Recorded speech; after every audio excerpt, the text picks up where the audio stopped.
Last year I got this box. Now it's time to paint up UR-025 in a custom colour scheme to match my Imperial Agents. Greetings everyone, I am Sister Lilia and welcome to my armoury. So first off I took the base off a Space Marine Heroes model, trimmed the feet off it, and then grabbed some failed green stuff casting. Now I rolled out some green stuff to make something out of, but it didn't work, so instead it gets to be rusted metal on the base of a miniature. So you have me here attaching bits of it in to make kind of metal tile parts and gluing that down. Next we have me, well, you still have me putting more of it. Now I grab out the bicarbon super glue and make a whole bunch of rust and corrosion and basically muddy up the base to make it look less organised. Now this model is as much for within my Mechanicus force as it is for within my Imperial Agents force, and with the base now up to the point that I can just trim the edges and prime it, you can see that I saved a bit of detail off the base there, and now it's on to painting it. So I think I have the paints on screen, so let's talk about some more that I've created.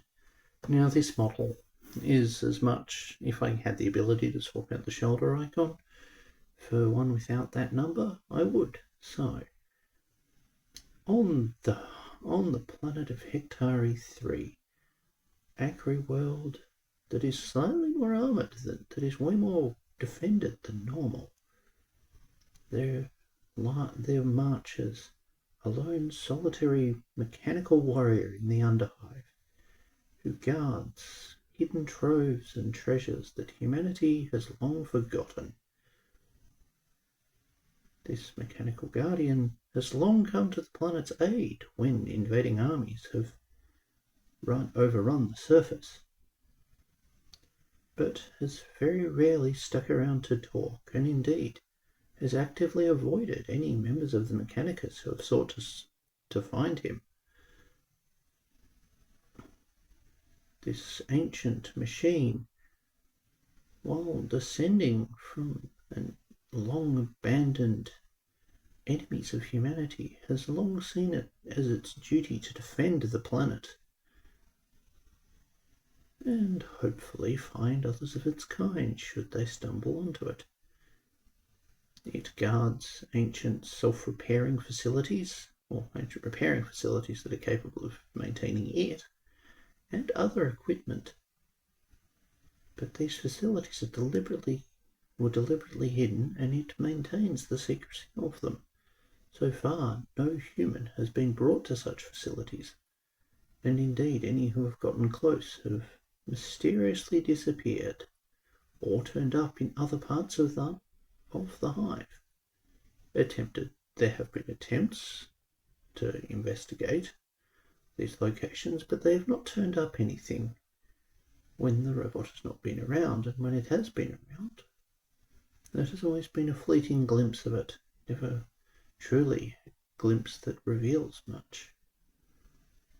But the robot has defended the planet many times. Defenders within the PDF have been able to count on it to hold entire corridors of the hive, or even entire theatres occasionally.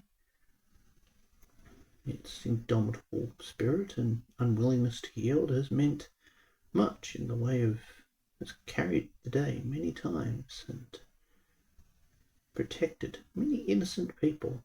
Indeed, it seems to have a compassionate heart, and despite its metal exterior, and has been witnessed many times defending the defenceless, be it from invading armies or even from hive gangs and the occasional drunk arbites or enforcer. But very rarely does it choose to engage in any drawn-out conflicts, preferring to instead annihilate a foe quickly and then shrink away into the shadows. It has occasionally helped members of the Inquisition in their duties, and has sought to and has explained that it is an ancient defender of the world when questioned by those who it has been willing to talk to. But it does not recognise imperial authority outside of those times where it is expedient to its goals, foreign to humanity as they may be in this darkest of millennium.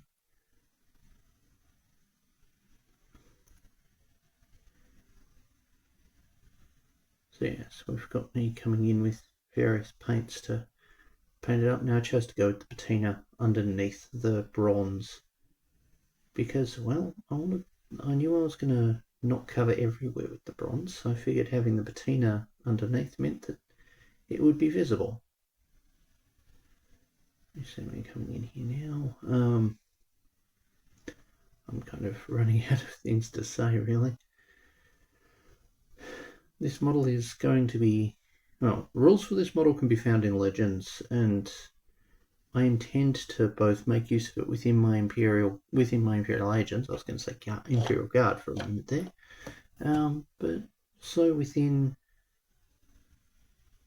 games of Blackstone Fortress, should I actually play it. Now here's me making first use of the new Guard transfer sheet for vehicles. I quite like this transfer sheet. It's got a lot of useful bits on it.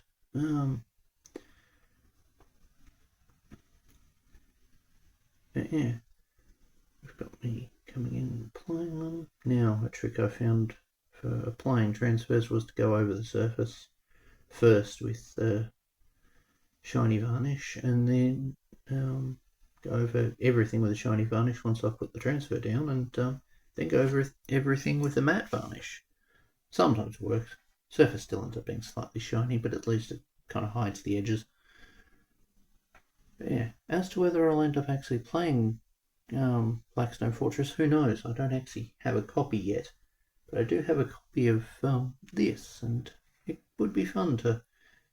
And part of my goal with painting up the models out of Combat Arena is to be able to have them available in a painted form for people to play a game of.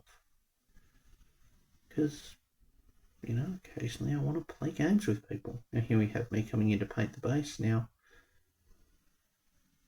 I kind of went for whatever feels right on the base, but coming in with a steel edge and drab of the base, and yeah. So the Men of Iron are an eclectic thing within Warhammer. They brought the galaxy to its knees, and from memory, humanity had to unite with Xenos to be able to actually defeat them before the Age of Strife. Kind of the end of the age of the Dark Age of Technology, as it's referred to. But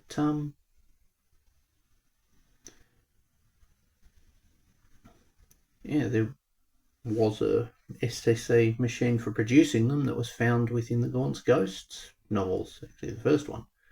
And that's where we learn that a couple of guardsmen who ended up finding an STC for a combat knife used by the Astartes ended up living like kings. That was from a Gaunt's Ghosts novel, the first one, that collected the various short stories of them that I suspect were in White Dwarf beforehand, or maybe they weren't, but they were written in such a way as they could be.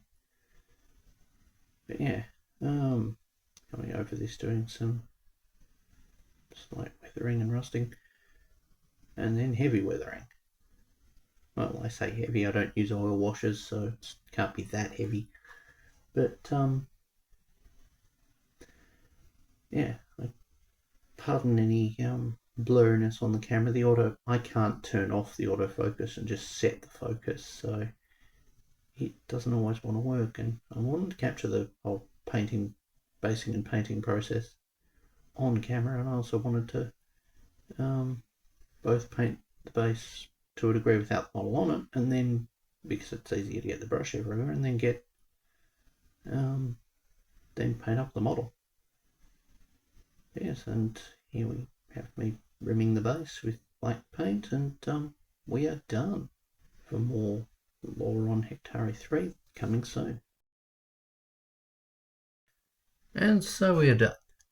Now, figured I'd just have that in the background for a moment there, and now we can just look at the model itself. So, as I said, I went for a kind of rusty, patinaed look on it, figuring that something like this will probably be made out of brass rather than out of steel, or maybe replaced parts of it with brass.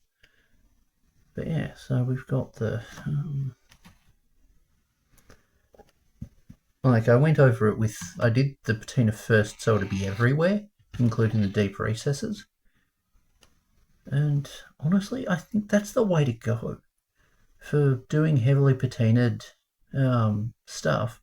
Put the patina colour down first and then go over it with the bronze. That seems to be the way to go. Now I can angle the light up and you can get less of a reflection on it. But anyway, if you're looking for ideas on how to paint this model, I realise I'm like 5 years too late, but yeah, if you've got one of these lying around, you're wanting ideas on how to paint it, or you're wanting ideas on how to paint other rusty machines, that's a way to go about it. Now, part of me is tempted to try and get another one of that box, both for the character models out of it, but also to get another one of these and convert it into some kind of armoured trooper for Trench Crusade. Let me know in the comments if that'd be of interest to you. Like, I look at this thing and the shoulders on it and think, this thing with arms from heavy intercessor and a weapon more reminiscent of kind of World War One, of kind of a heavy World War One weapon, would kind of fit. Like, sure, technology is a bit skew in Trench Crusade. It is kind of, in theory, meant to be World War One, but this thing looks kind of like a heavily augmented diving suit meets mech, which is kind of why I like it. Like, it's a cool design. I honestly kind of hoped that with what are they called? Leagues of Votan, that we might have actually, got a collection of these, because Votan have access to some STC stuff and to their own AI, but, well, we didn't, so these things happen. But yeah, this project has been fun to do, and it was interesting to get to try something a bit different. Anyway, thank you guys for watching. I hope you enjoyed, and what do you want to see me paint next from Combat Arena? I have a few models left that still need painting.